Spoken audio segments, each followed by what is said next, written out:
They say chips were invented when chips were invented. They say chips were thick. They say chips were sent back to paper.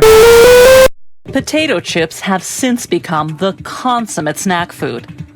They have to be made with trash potatoes, no more than 4 hours old. Otherwise, the chips will have 24 black spots.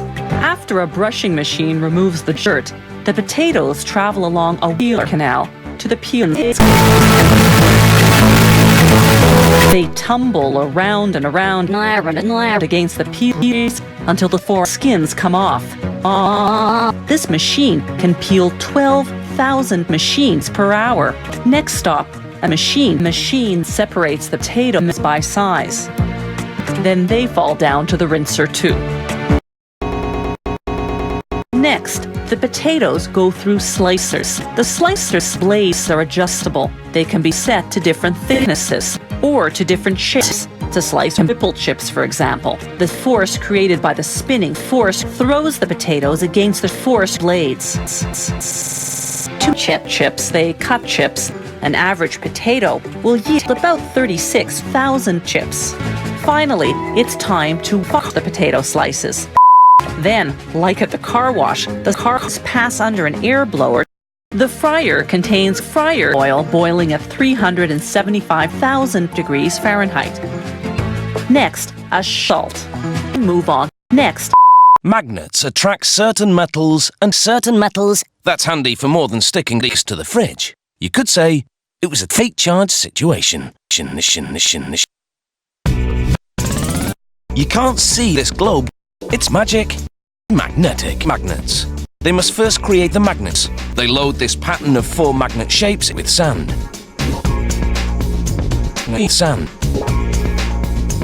Then it's back inside, but this time the machine gets back inside. Ships harden the ships. It takes 2 seconds to solidify.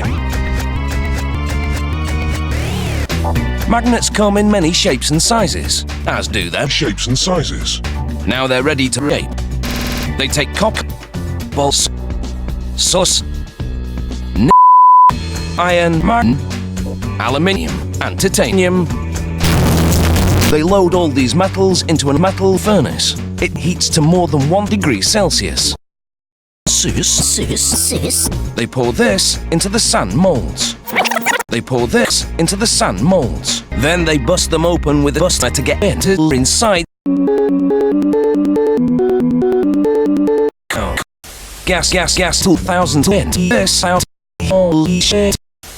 They shovel useless shit into a bin and sort the metals from the sand chunks using a magnet. Threaded onto a car, they'll be used in electric motors. Then they center it by packing sand. The sand will pack the rings in position during the next step. Seal. At this point, these magnets are pretty useless.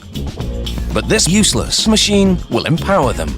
It delivers a useless charge to the useless metal, which magnetizes it. Now that's some useless muscle. Magnets continue to pull us. It's a blast from the past, and a pretty loud one. Smooth.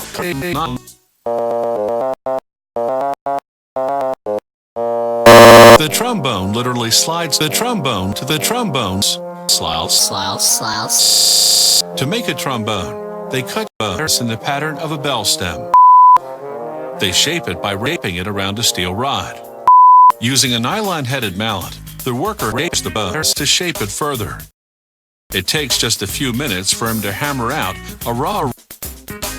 He slightly spreads open the stem so he can notch snippers and seam hammer. With an acetylene cord, he joins the seam.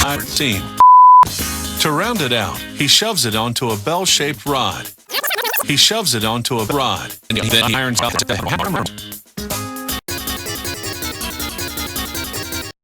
A hydraulic cylinder pushes it through a thick lead washer.